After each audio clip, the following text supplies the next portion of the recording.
Oi, gente, aqui é Liliane Rocha falando.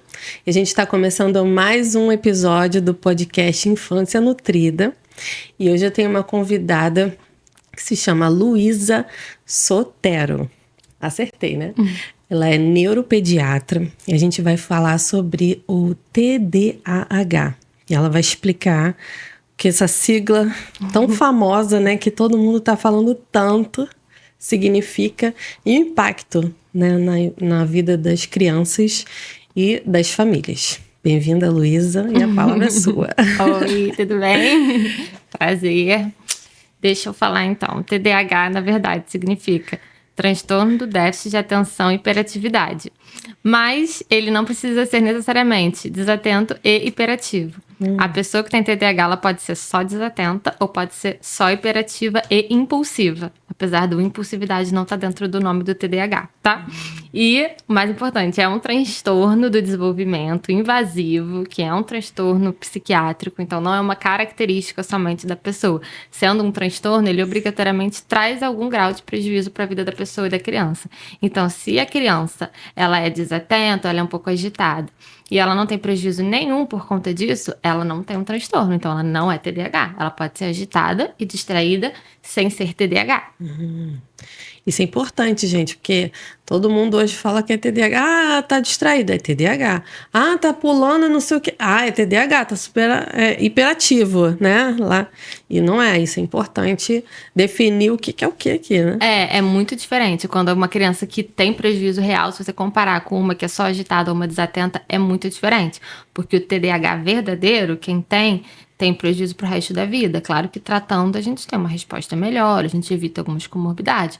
Mas quem tem TDAH tem prejuízo desde a infância. Por exemplo, os estudos mostram que o TDAH na vida adulta, ele tem uma taxa muito maior de suicídio, uma taxa muito maior de acidente automobilístico, de divórcio, de desemprego. Então, assim, só para demonstrar que realmente afeta as relações pessoais de maneira consistente, sabe? Fora a questão escolar, que tem uma desistência escolar, desistência de faculdade, insucesso acadêmico, e aí mexe com a autoestima. Então, são pessoas em geral que vão construindo uma autoestima ruim e que na vida adulta isso vai virar uma ansiedade, uma depressão, enfim, ou um insucesso ali nas relações. Nossa, então afeta muita coisa, né? A gente achando que é só porque tá agitado ou não. Não, é. E qual é a idade mínima para fazer um diagnóstico? Então, não existe idade mínima para a gente fazer diagnóstico de TDAH, tá? Geralmente, a gente começa a observar mais claramente quando a demanda do ambiente vai ficando maior. Então, por exemplo, uma criança pequena de 2 anos, ela vai fazer o quê? Brincar. Correr, brincar. Então, a gente não exige muita coisa dela. Em geral, pelo menos aqui no Brasil, a gente começa a ter uma exigência maior de que a criança se concentre e tenha comportamentos mais adequados no ensino fundamental, né? A partir da alfabetização. Então, na maioria das vezes, é nesse momento que começam a aparecer queixas relacionadas ao TDAH, mas não que ele não estivesse presente antes. Tá? Sim. Agora, um TDAH mais leve ou com uma estrutura familiar muito boa, ele pode ir passando desapercebido e ficar mais claro quando a criança é mais velha. Por exemplo, entra numa 8ª série, não sei, no ensino médio, em que a demanda escolar fica mais complexa de se concentrar, em interpretar um texto, enfim. E aí, nesse momento, aquilo ali fica muito claro, aquela dificuldade fica muito clara. Mas não é porque ela tenha surgido ali. A pessoa nasce com TDAH, mas aquilo só ficou claro para quem estava observando mais tarde. Porque se você, por exemplo, nasce numa família em que todo mundo é muito agitado, vai ser normal ser agitado. Se você nasce agitado numa família em que as pessoas são calmas, aquilo vai ser estranhado muito mais cedo, né? Então depende um pouco do contexto, mas não tem uma idade mínima para fechar diagnóstico, tá? Agora, em geral, os testes formais, as escalas que existem de comportamento de TDAH, que não são diagnóstico, mas ajudam, são a partir de 6 anos, que é a idade que eu falei da questão da alfabetização, mas os sintomas já estão lá desde antes e já podem ser observados e o diagnóstico pode até ser fechado antes dos 6 anos. Ah, legal. Então, para a gente informar aqui, que é importante também para os pais identificar, né? Porque quando a gente não sabe, como é que a gente identifica, né? Então, se você puder falar quais são os sinais que a família precisa estar atenta, né? Sim. Desde cedo, para que isso venha Pensar no logo, TDAH.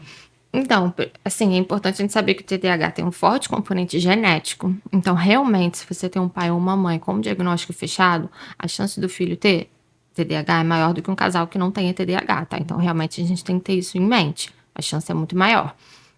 Então, essa questão da comparação é muito importante. Quando você tem uma criança que você acha que o comportamento está diferente, se você não tem outra criança da mesma idade para comparar, você não vai perceber que aquilo está diferente. Isso. Então, costuma muito acontecer em primeiro filho, sem primo próximo, sem irmão, por exemplo, que passou pela pandemia, que ficou em casa há muito tempo, só com os pais. Então, para os pais, aquele é o comportamento padrão de uma criança. Aí, no momento que essa criança vai para uma escola, por exemplo, várias outras crianças da mesma idade, existe um padrão de normalidade de comportamento. E aí começa a ficar claro que aquela criança está descambando para um lado que não tá bom, né? Então, assim, a gente pode observar numa criança pequena, pré-escolar, né? A partir já de 3, 4, 5 anos. No caso do TDAH hiperativo e impulsivo, tá? Porque o desatento é outra história. Parece outro diagnóstico. Então vamos separar um pouquinho, né? Vamos separar os sinais, de repente, né? Porque o agitado é muito mais fácil de ser visto na infância, tá? Que é o hiperativo e impulsivo. Então vai ser uma criança que vai ter muito mais dificuldade de desacelerar para dormir. Então é uma criança que muitas vezes não consegue cochilar durante o dia, à noite, não consegue desacelerar. Você sabe que a criança está cansada, mas ela vai ficando cada vez mais agitada, mais agitada, mais agitada. Demora muito para conseguir dormir. Às vezes dorme pouco. É uma necessidade de movimentação do corpo constante, só que constante e frequente. Então, não é uma criança que gosta de correr e pular com 4 anos. Todas gostam, mas é uma criança que não consegue parar de correr e pular, apesar da sua tentativa. Então, não cansa, né? Não cansa. Então, assim, você tenta engajar a criança numa atividade, é tão natural que com 3, 4 anos a criança consiga se engajar numa atividade, numa brincadeira, pelo menos 5 minutos. Então, se a criança não está conseguindo ficar parada por pelo menos 5 minutos, isso já é um alerta para hiperatividade. Sim. Principalmente nesses ambientes coletivos, por exemplo, de escolinha. É muito fácil a gente ver a rodinha, todo mundo senta para ouvir a historinha ali de 5 minutos, 10, que a professora vai contar. O fulaninho não senta, tá levantando para pular, para correr, e volta, e vai, e volta. E não consegue ficar no mesmo ambiente em que todas as crianças da mesma idade estão, mas fulano não consegue ficar parado ali. Isso daí é um sinal pra gente pensar numa hiperatividade. Impulsividade é a criança que não consegue esperar, ela tem urgência pra tudo, então fica parecendo uma criança ansiosa, que quer tudo pra ontem, que pergunta o tempo inteiro, que não para de falar, que interrompe. Por que é difícil observar no pré-escolar? Porque a maioria dos pré-escolares, eles ainda não aprenderam a esperar, eles são mais acelerados. Mas por isso você tem que ter uma noção de que isso é um grau frequente e que causa prejuízo. Então, se todas as crianças da turminha conseguem esperar aquele tempinho, só o fulano de tal não consegue esperar na fila, sai correndo, atropela os outros, sai esbarrando, sai fala na frente, interrompe, pega da mão. Às vezes eles se tornam agressivos, não é por maldade, não é por violência, porque justamente ele, como não consegue esperar num conflito normal de criança, ele vai lá e já pega da mão, já esbarra, já empurra. Aí depois ele, desculpa, tem a noção de que expressar, né? É o exatamente. Tipo de expressão que linguagem ele consegue. corporal, ele sai fazendo e só para refletir depois, que é o adulto impulsivo, né? Que toma as decisões rápido, sem pensar, e aí depois que pensa, realmente, se arrepende. Na infância isso, né? Dentro de um conflito, já empurrou a amiguinha há muito tempo. Quando vai pensar, o outro já tá no chão, entendeu? Então, é essa criança que aparece e que é fácil de identificar pra gente que é especialista, porque é hiperativa e impulsiva. O desatento é outro perfil. É uma criança desatenta. Então, é uma criança que tende a ser mais parada, mais tranquila, com menos proatividade, toma menos decisão, dificuldade de tomar decisão. Então, é uma criança muito boazinha. Então, ela passa muito desapercebida nessa idade, entendeu? A não ser assim, numa atividade, a criança não consegue se concentrar até o fim de um desenho, de uma pintura, quer trocar, não sustenta o esforço mental. Geralmente, é uma criança que detesta fazer dever de casa, chora para fazer qualquer esforço mental, de parar uma leiturinha, uma pintura. O esforço mental para eles é muito desgastante, mas acaba passando da parte comportamental, passa desapercebido. A gente só vai aquela perceber. Criança mais quietinha, né? Exatamente, a gente só vai perceber vai falar, depois. ela é preguiçosa. Preguiçosa, é isso. Olha os rótulos, né? É o rótulo. A gente preguiçosa. vai achando mesmo, ela é mais quietinha. Não, ela só tá no cantinho dela, vendo o celular dela. Ou então, não gosta de estudar, não gosta. Mas por que a criança não gosta? Porque aprendizado é uma coisa positiva, né? Sim. Então, por que a criança não gosta de estudar com 6 anos? Chora pra estudar, porque aquilo ali pra ela é exageradamente chato, né? Insuportável. Então, é um esforço mental excessivo. E aí é isso, fica muito como preguiçosa, sonolenta. Sim. E você acha que os casos vêm crescendo ao longo do tempo? Você tem algum dado? Eu acho que estão crescendo, sim. Tem vários dados formais mesmo que mostram que a quantidade de TDAHs, a porcentagem vem crescendo muito, né? Principalmente estudos dos Estados Unidos. Sim. Agora, nem sempre esses diagnósticos são necessariamente reais, porque a gente também tem muito diagnóstico de estudo que é feito a partir de questionários que não são diagnósticos fechados por médico. Então, acaba que essa taxa superestima a quantidade real dos TDAH. A gente fica sem saber, né? Tá aumentando mesmo ou não tá? Igual ao autismo. Será que tá? Será que não tá?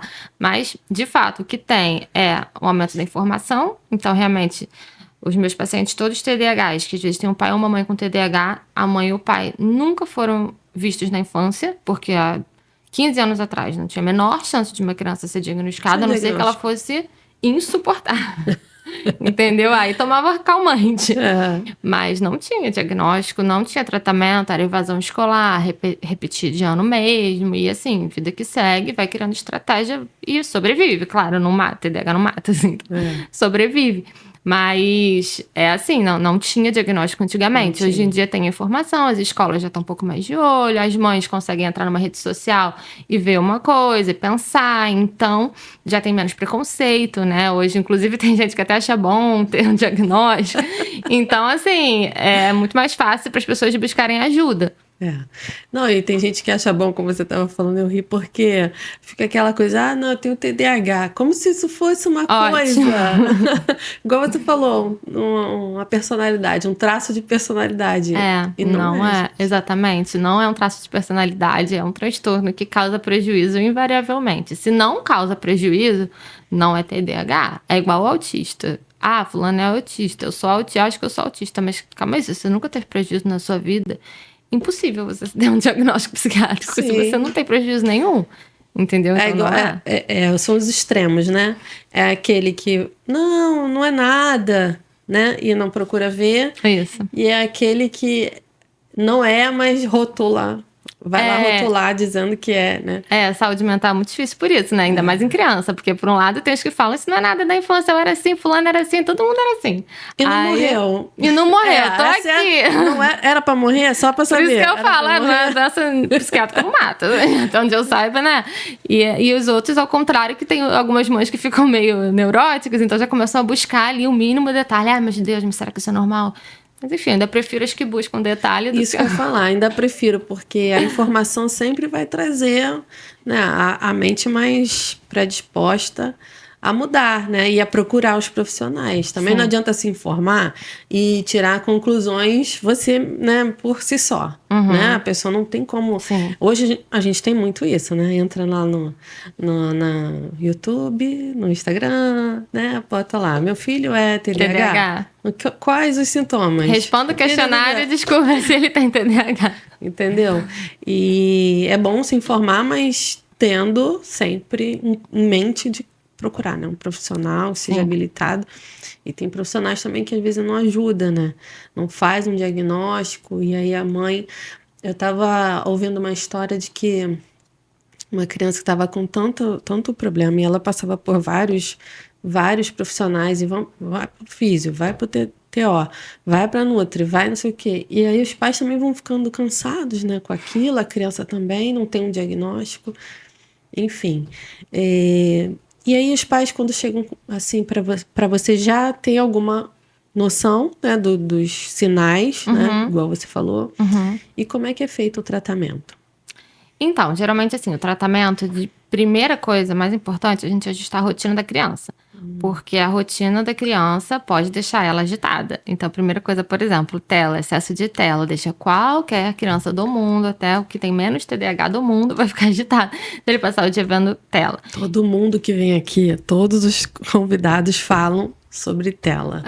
Os prejuízos, a gente já sabe, né? Aquilo básico tem que ser falado. A gente fica igual uma chata falando que a criança não pode ver tela, que a criança não pode ver tela. Mas é o básico, se a gente não falar, a coisa vira normal. E não é normal. Começa daí, né? Começa daí, porque a maioria que acontece, o TDAH ele é muito mais viciável em telas, né? O sistema de recompensa dele está disfuncional e a tela justamente ativa o sistema de recompensa. Então, eles são muito mais viciáveis.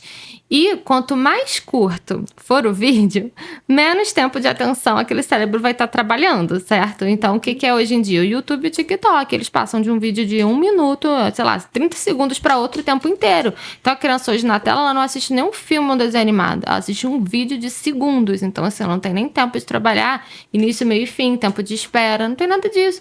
Então, qualquer criança do mundo que cresça assistindo só YouTube ou TikTok, ela vai ficar agitada, ela não é TDAH, ela tá agitada porque ela tá sendo mal estimulada. Da mesma forma, uma criança que dorme pouco, ela vai ficar irritada, ela vai ficar mal-humorada, ela pode ficar parecendo um TDAH. Qualquer ser humano, né? Qualquer ser humano. Não é só criança. Não, qualquer um. Eu, por exemplo, se eu não dormir bem, meu Deus, fico muito mal. Fica agitada, é isso. Fora a alimentação também, né? Vai atingir tudo, né? Tem alimentação, que às vezes a criança tá agitada porque ela tá comendo alimentação estimulante, açúcar, que deixa, muitas crianças são sensíveis e ficam agitadas, estimuladas.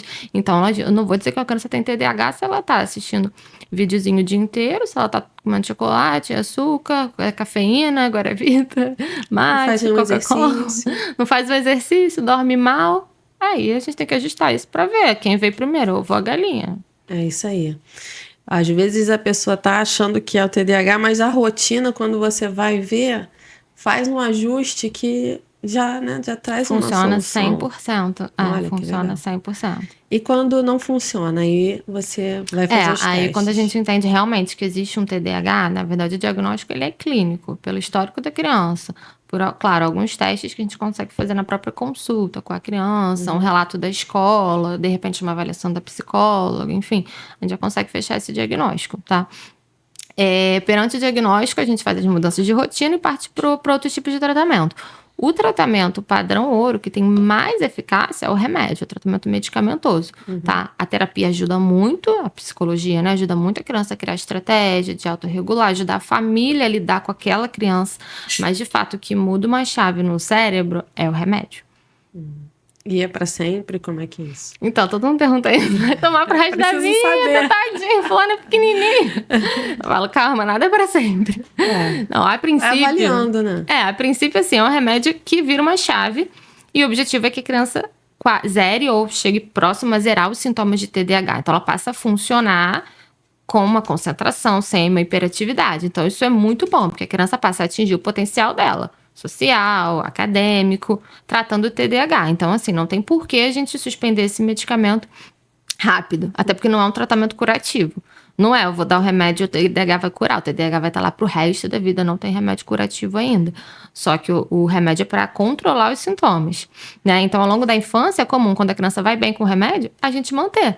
Porque quando a gente tira, os sintomas voltam a atrapalhar aquela criança. Então, até ela criar maturidade de um adulto para conseguir se controlar e dominar os próprios sintomas de TDAH é muito difícil. Então, geralmente, a gente mantém ao longo da infância pelos próprios benefícios do remédio. Agora, adolescência e vida adulta já é outra história, porque já entram outras questões e a própria maturidade, né? Cada fase, né, tem seus desafios, né? Então, o medicamento seria, por exemplo, um start, né? Porque como você falou, se fizer só o medicamento, pelo que eu entendi, não vai ter tanto êxito, né? Porque não é curativo. Isso. E se fizer o medicamento e não ajustar a rotina, se não fizer a terapia, é todo um conjunto. Isso aí, dá muito mais trabalho ajustar a rotina do que dar um remédio. Dá muito, mas são duas lutas. Uma luta é quando tem que convencer famílias que são contra remédio a entender o benefício do remédio. E a outra luta é para as outras famílias que querem só dar o remédio e não fazer nenhuma modificação de vida, entendeu? Porque o que dá mais trabalho? Dar um comprimido e a criança vai melhorar dos sintomas, ou ajustar uma rotina de sono, que você vai acabar frustrando a criança, você vai ter que, né, ali limitar algumas coisas, diminuir a quantidade de tela, botar atividade, distrair a criança, sentar com a criança no chão. Mudar a alimentação. Em vez de tirar o guaravita, o biscoito, não sei das quantas, o chocolate, o açúcar, o que é mais difícil, né? Se você controla a rotina, você vira chata, você tem que frustrar a criança, você tem que lidar com aquilo dali, você tem que impor limites, você tem que fazer todo dia igual. E muitas vezes o próprio adulto nunca foi habituado a ter uma rotina toda bagunçada. E como é que a criança vai fazer se o pai não faz? Bem, trazendo para o meu lado, né, da nutrição, com certeza esse pode ser um dos maiores desafios, mudar o hábito alimentar. né? Não só, assim, sei que exercício, sono, tudo. Mas o hábito alimentar, ele envolve o hábito da família, como você falou, envolve o hábito da criança, envolve o viver social na escola, nas festinhas, né? E a gente sabe que o açúcar, ele traz esse efeito, né? Viciante no cérebro, ele dá aquela recompensa rápida, mas também cai rápido, e a pessoa, opa, já procura de novo, né? Para trazer esse estímulo. Então, assim, a nutrição pode ajudar muito, mas também quando há um envolvimento da família. Senão, fica muito difícil. E a gente tem a suplementação também, que vem ajudar, né? E esse remédio que você falou, ele tem um efeito também no apetite, não é isso que você estava falando? Ele diminui o apetite. Todos os remédios hoje para TDAH, eles acabam atuando um pouquinho na redução de apetite. Então, isso acaba sendo muito bom para um perfil de TDAH. Que a gente vê 2 perfis, mais ou menos, de pessoas, né? Adulto e criança com TDAH. O que tem a compulsão alimentar, ou próximo à compulsão alimentar, que é isso que você falou, que busca a comida como forma de recompensa, e aí busca. Então, para eles, a redução de apetite do remédio é perfeito. E tem um outro perfil, que são os que comem mal. Então, tem pouco apetite, ou é tão imperativo que não para nem para comer, ou já é seletivo na alimentação, só come isso, só come aquilo, só quer daquele jeito, e enfim, às vezes é uma criança mais difícil, que a família acaba perpetuando esse padrão de alimentação sempre igual, para não frustrar, para não causar problema.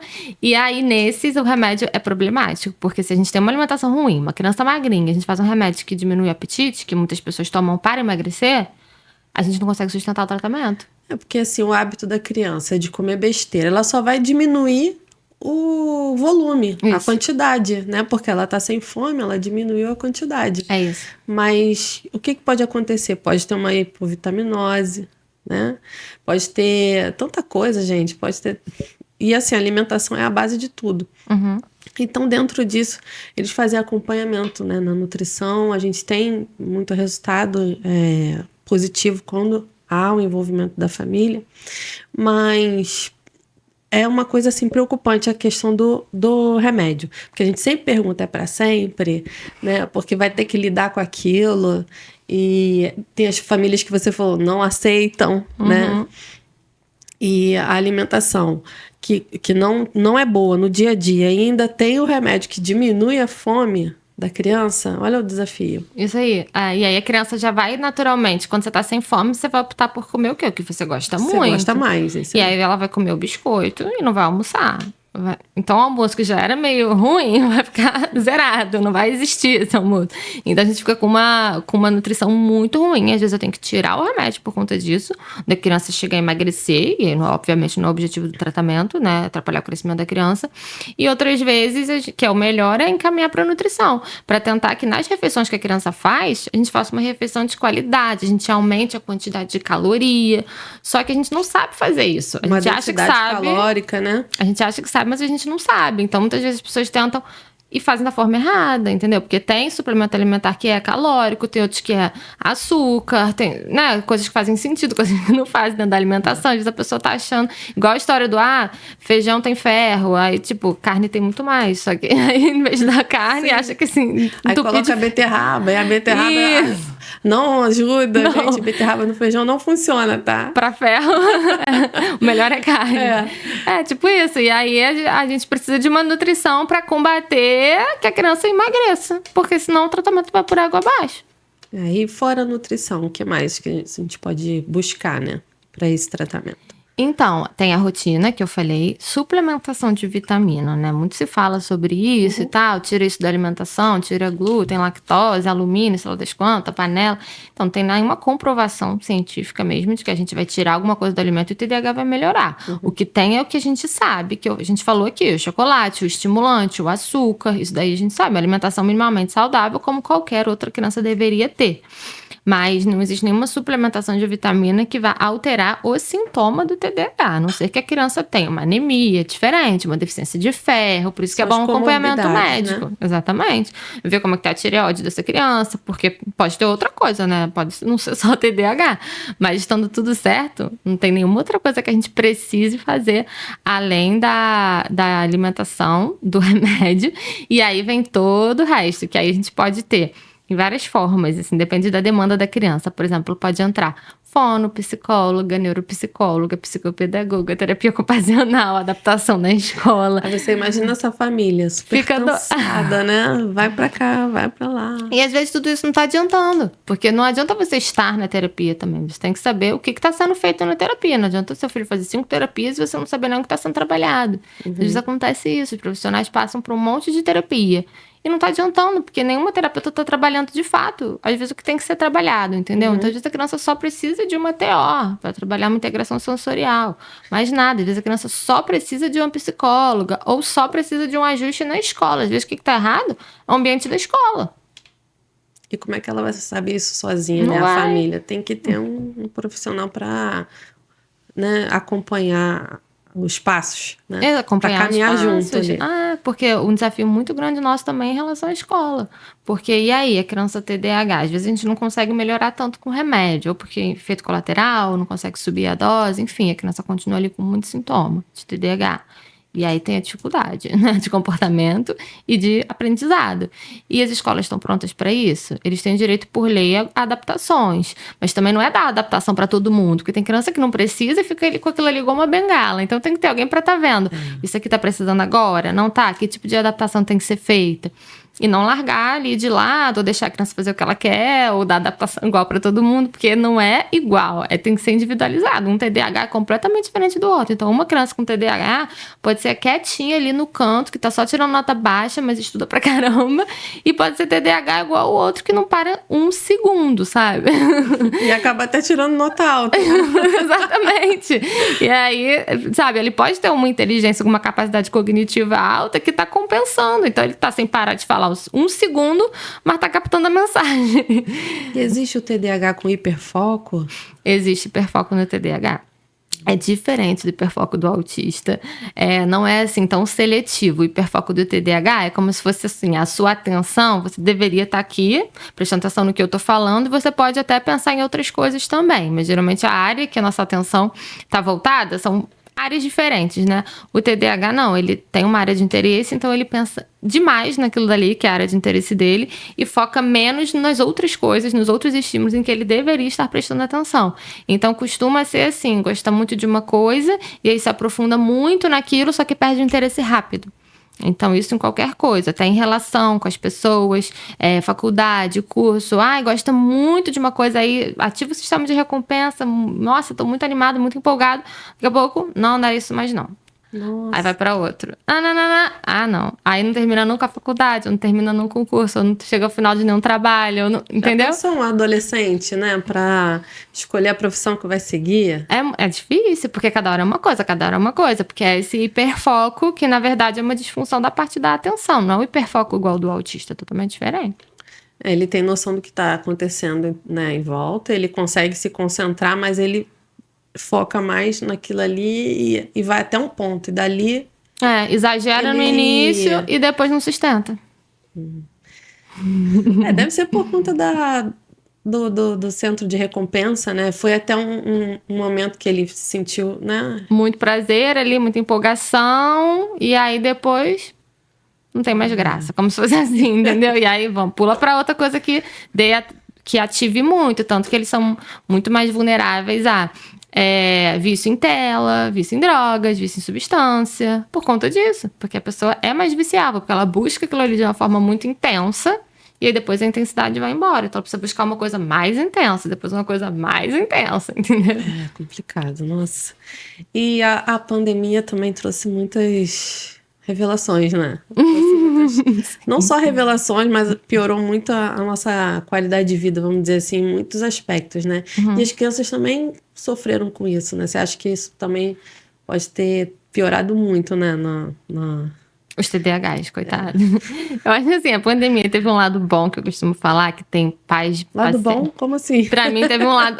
logicamente, não em geral, né? Mas assim, o lado bom que eu vi pros meus pacientes foram crianças que às vezes estavam na escola ali, por exemplo, o dia inteiro, e os pais nunca tinham feito um dever de casa com a criança, nunca tinham estudado com a criança, então não sabiam nem o que estava acontecendo, vamos dizer qualidade, assim. Né? E aí, no momento em que a mãe e o pai ficam em casa com aquela criança ali... e tem que minimamente fazer um estudo online, ou ficar com a criança em casa mesmo, estudar alguma coisa, né? Geralmente ensino fundamental. Aí que vem um estalo de, meu Deus, tem alguma coisa errada. Como é que ninguém me falou isso? Essa criança não consegue terminar isso aqui, não consegue aprender. E aí, às vezes, uma criança mais velha, 8, 9 anos, que a mãe vem e fala, nunca a escola me falou nada, ele sempre foi indo, mas quando parou na pandemia, eu vi que tinha alguma coisa que não estava legal. Porque aí a mãe para com a criança no individual para fazer algo que ela nunca tinha parado para fazer e observa que, gente, peraí, como é seu filho, você acaba olhando com um olhar, né, mais detalhado, que não é o olhar da professora para 20, 30 crianças. Não dá. E aí, isso daí, tem muitos pacientes que começou dessa forma, entendeu? Que pra mim é um lado bom, porque assim, é uma percepção que a gente não teria tido. E aí ia ter problema lá na frente. Mas pros outros foi péssimo, porque eles ficaram sem terapia, sem atividade, dentro de casa. Isolamento. Cheio de tela. E você acha que os diagnósticos que cresceram foram só os casos? Eu acho que os diagnósticos que cresceram, tem esses casos que chegou a informação, que a coisa começou a ser mais falada, mas qual um dos fatores de risco, né? Os principais fatores de risco para qualquer transtorno de desenvolvimento, que para mim explica esse aumento de diagnóstico, são fatores de risco durante a gestação, idade de mãe e pai, acima de 35 anos, no momento da concepção. Que é mais? Prematuridade. Olha. Então, assim, só esses 3, se a gente parar para pensar hoje em dia, a maioria das pessoas tem filho mais velho. As crianças que nascem prematuras sobrevivem. E as crianças que têm problemas na gestação, as gestantes que têm problemas, têm cura, têm tratamento e sobrevivem também. Então, antigamente essas crianças não sobreviviam. E as pessoas tinham filho cedo. Então, agora a gente tem muito mais fator de risco para qualquer transtorno de desenvolvimento. Então, a tendência é, de fato, a gente ter muito mais autista. Não muito, mas a gente ter mais autista, mais TDAH, mais deficiência intelectual, mais transtorno de linguagem, mas qualquer coisa de transtorno por conta disso. Os fatores de risco estão aí. E os prematuros, olha quantos prematuros que não nascem e eles sobrevivem. Então, hoje a gente tem FIV, que antigamente, fertilização in vitro, que antigamente não tinha. Sim. Entendeu? Então, isso é uma coisa que claramente explica o aumento de diagnóstico. Verdadeiro, né? É, verdadeiro. Olha só que coisa, né? Lá na gestação, você já consegue ver alguns sinais, né? Você pergunta, né? Como foi essa gestação, amamentação, né? Sim. Isso daí a gente sabe que o cérebro ele vai formando as redes de conexão quando é um feto, né? Quando a criança nasce, já tem muita coisa que está formada. E essas conexões neurais no feto, elas são muito sensíveis a qualquer alteração. Então, tem coisas que são 100% comprovadas, tem coisas que não, mas a gente sabe que estresse até durante a gestação, estresse materno, ansiedade, estresse psicológico mesmo, afeta essa formação da criança. Nutrição materna ruim afeta essa criança. Remédios que a mãe usa durante a gestação. Drogas também. Droga, principalmente. Cigarro. Qualquer nutrição ruim da placenta, às vezes não é nenhum problema nutricional, é um problema da placenta da mãe. Bebida alcoólica também. Bebida alcoólica, muito. Uma quantidade pequena de bebida alcoólica já é suficiente para atrapalhar o desenvolvimento cognitivo da criança. As pessoas não têm noção disso. Pequena Mas uma quanto? quantidade pequena, assim. Que as pessoas acham que vai ser só se beber todos os dias ou durante muitos meses, ou uma quantidade muito grande. Não. O mínimo de álcool que você beber, assim, comparando 0 álcool com o mínimo de álcool, já é uma diferença, entendeu? No desenvolvimento cognitivo da criança. Já é impactante. Já é impactante no desenvolvimento cognitivo da criança. E isso é pouco falado, né? Pouquíssimo. Pouquíssimo. Então a gente precisa falar mais sobre isso. E depois que começa assim o remédio, começou a fazer a terapia, começou a fazer todos os ajustes de rotina, e você vai acompanhando o quê?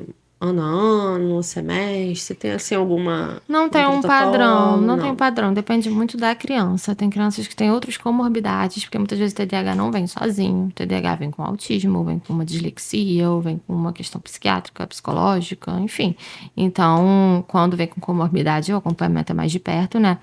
Se a criança respondeu bem ao remédio, se a gente tem que ir subindo a dose mais aos poucos, então precisa de um acompanhamento mais próximo para a gente ir subindo essa dose, ou avaliar se a gente vai ter que trocar de medicamento, quando a gente está com um problema com a escola, de conseguir ou não conseguir uma certa adaptação, ou pensar em trocar de escola, de terapia. Quando tá tudo certinho, a criança está respondendo bem ao remédio, conseguiu ali, a terapia tá boa, a escola tá ajustada, em geral eu consigo acompanhar de 6 em 6 meses a criança. Você faz atendimento online também? Faço. Isso é bom, né? Que a gente consegue Facilita. Facilitar a vida de muitas famílias. Facilita. E então eu queria agradecer a sua presença aqui. Obrigada. Olha, trouxe muita clareza, né? A sua explicação. Eu acho que é um tema que as pessoas estão muito... Ainda precisa de muita informação, estão pegando as coisas meio picotadas, né? Na internet, não é assim. E eu gostei muito. Acho que tem muita coisa ainda para se falar, né? Sobre o TDAH. E muito estudo ainda para sair, né? E a gente vai estudar sempre, né? Igual você falou, eu estudo mais agora do que quando eu fiz a minha residência. E é isso, a gente vai estudando, vai se atualizando. Sim. E agradecer a sua disponibilidade de trazer essa informação para as pessoas, né? E deixa um recado para as famílias, deixa um recado para as pessoas que estão buscando esse tratamento e seus contatos também, para elas entrarem em contato com você. Então, o que eu acho? Que as mães que desconfiam que tem alguma coisa errada com os filhos, ou os professores que desconfiam, busquem aquilo dali, porque realmente existe um instinto materno e ninguém melhor do que os pais para tratar os próprios filhos, para ser os próprios terapeutas da criança. Então, os pais, eles são o exemplo da criança dentro de casa, eles podem ajustar a rotina, eles podem fazer uma diferença enorme no tratamento da criança. Então, tentem ser os protagonistas da vida dos seus filhos. E os meus contatos, tem o meu Instagram, que é Luísa Sotero Neuropediatra, Luísa com Z, e o contato do consultório, que eu não estou conseguindo abrir muita vaga de primeira vez, porque a demanda é surreal, mas é o 21 99781 6002. Muito obrigada, Luísa. Obrigada eu amei. a você. Espero que você volte mais vezes pra gente bater mais papo aqui sobre outros assuntos. Se você tiver também alguma coisa que queira falar mais, pode deixar seu recado aqui, tá? Gente, olha, esse episódio foi muito bom. Tirou muitas dúvidas. Eu sei que algumas outras dúvidas vão surgir. Se vocês quiserem fazer perguntas, a gente encaminha para a doutora, né? Ela responde depois, de repente, aí nos comentários. Então, envia aí para o seu parente, os seus amigos que tenham dúvidas sobre o TDAH, que eu acho que a gente esclareceu bastante aqui. E espero vocês aqui no próximo episódio. Não deixem de curtir, de comentar, de compartilhar, né? E se inscrever para ficar sempre atento, que virão outros episódios, sempre buscando profissionais de excelência para trazer muita informação e tirar a dúvida de vocês aqui, tá bom? Um beijo e até o próximo episódio.